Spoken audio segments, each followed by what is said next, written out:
and First Officer Duncan Ward received this extra training. In the simulator, a pilot knows that it's coming. He knows what the routine he's supposed to run through is. When the pilot is in cruise flight, as in Silkair.185, he is not expecting this type of action. He's not expecting the aircraft to roll over. And now he's, in a position where he's hanging by his seat belt. He's trying to figure out what happened. And the fact is that in the 737, there is no warning. There is no indication as to where the rudder panel is, and there is no light, no sound, no hint to the pilot that something has gone wrong with the rudder. Because of the history of rudder problems in the 737, the maker of the PCU, Parker Hannifin, was put on standby right after the crash to help identify recovered wreckage. Lack and his team claimed that Parker found the PCU, but their tests didn't uncover the whole story. They sent a GO team immediately to go locate this thing, and they found it 20 foot below water, buried in the mud. It took them 3 weeks to recover it. And they gave it kind of a cursory look and said, we don't find anything wrong with this valve. It seems to be functioning perfectly normal. And then they sent it back to the NTSC. They did everything except the proper test to determine whether there were defects in it. The unit was sent back to Indonesia. Now, 5 years later, if Walter Lack is to have his case, he will need to locate this one small component. But there's a hitch. The investigator sent to look for the part finds that all that remains of Silkair.185 is a mountain of paperwork. The wreckage itself has been destroyed just weeks before. But fate is to take a hand. He learned about a safe in the office of the NTSC.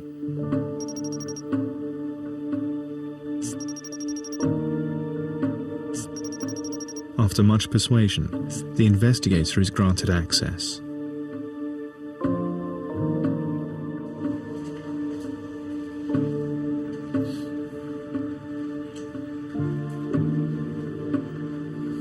And indeed, lying in the safe is a single remnant of the Silkair crash. And not just any remnant. It was the actual servo valve that's been the focus of our attention. Finding the power control unit is a remarkable breakthrough. The one piece from all the many thousands that the investigators needed. A unit the size of a soft drink can. The only part still in existence from the Silkair 737. This is a dual concentric servo valve as manufactured by Parker Hannifin.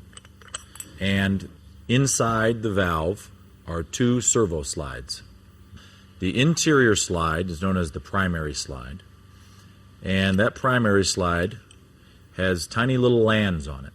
And in those lands, hydraulic fluid is ported.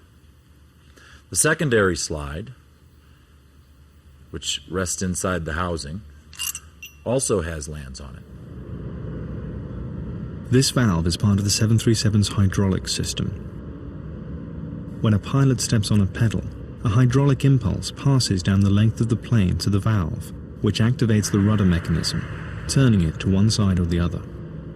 The movement of each of these slides in either direction is only about the thickness of a small coin.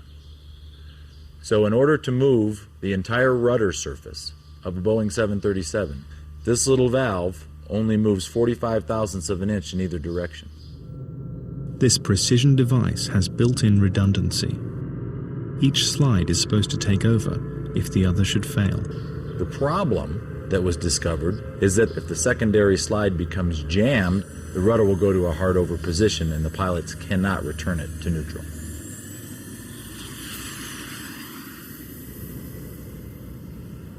Lack's prosecution makes the case that the valve on the Silkair 737 has a history.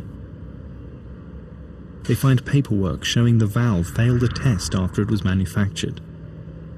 Parker contends that the test in question would not affect the function of the servo valve, and that after further inspection, it was passed and installed in the Silkair 737.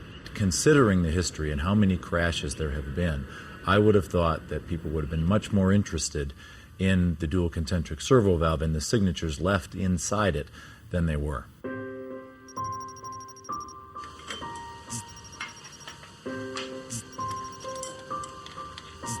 Now that the PCU has been retrieved, it's sent to a specialist lab in Florida for more testing. The unit is examined using a scanning electron microscope, a device that enables higher magnification, larger depth of focus, and greater resolution than a conventional light microscope. We spare no expense and we spare no time to absolutely prove a point is either true or not true. Many times we wind up in the court system, and when you're in the court system, you better have your ducks in a row, because there's going to be some people asking us some pretty hard questions. This component is virtually hand-finished in order to make it as smooth as possible when the part was shipped to Boeing. But the prosecution claims these metal burrs or shavings were left over from the manufacturing process. These microscopic flecks seem insignificant. But according to Walter Lack's expert Colin Summer, the fate of an entire 56-ton aircraft may depend on these tiny shavings of metal. Tight tolerances and such a snug fit between all these components is that they are very, very intolerant of any kind of impurity that is running through the system. Any kind of a metal chip, any kind of a burr, any kind of an imperfection during manufacture causes a huge effect on tolerances of these sizes.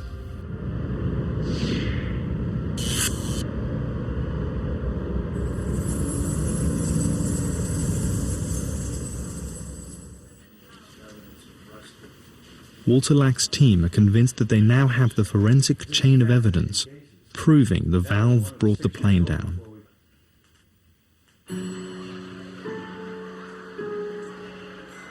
But still, there is evidence for suicide that Lack hopes to refute. If he was going to commit suicide, why didn't he do it on his way down? Why did he wait till the way back?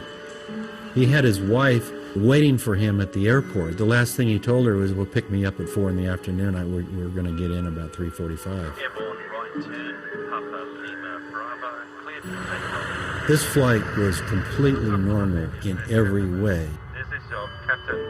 You can tell from the conversation, even with the interaction of the flight crew, the stewardess who came in, they were kidding with each other. There was nothing morose about the behavior, nothing out of the usual. And the police investigation into Sue's financial background revealed he had taken share losses of more than $1.2 million. But at the time of the crash, he was solvent, having sold 2 properties and had a net worth of nearly $350,000. And the multi-million-dollar life insurance policy, allegedly taken out days before the crash, was actually a policy to cover the $570,000 mortgage on his new house, a standard banking requirement. But one of the strongest arguments in favor of the theory that the captain intentionally brought the plane down was the fact that both black boxes on board the plane stopped recording before the crash. The claim was that he had switched them off deliberately to cover his actions. But not everything on board the plane was as it seemed. The 737 was a new plane, just 10 months old. When it was delivered, it came with a state-of-the-art solid-state flight recorder. Silkair apparently replaced the original flight data recorder with this unit that rode to the crash. Walter Lack's investigators finally get hold of the data recorder 6 years after the crash, and their analysis raises new questions. This was an old, tired unit that had failed to record more than 4,000 seconds of data across 60 parameters in the last 25 hours prior to the crash, which would include the 12 flights prior to the accident flight. According to their analysis, some of the stoppages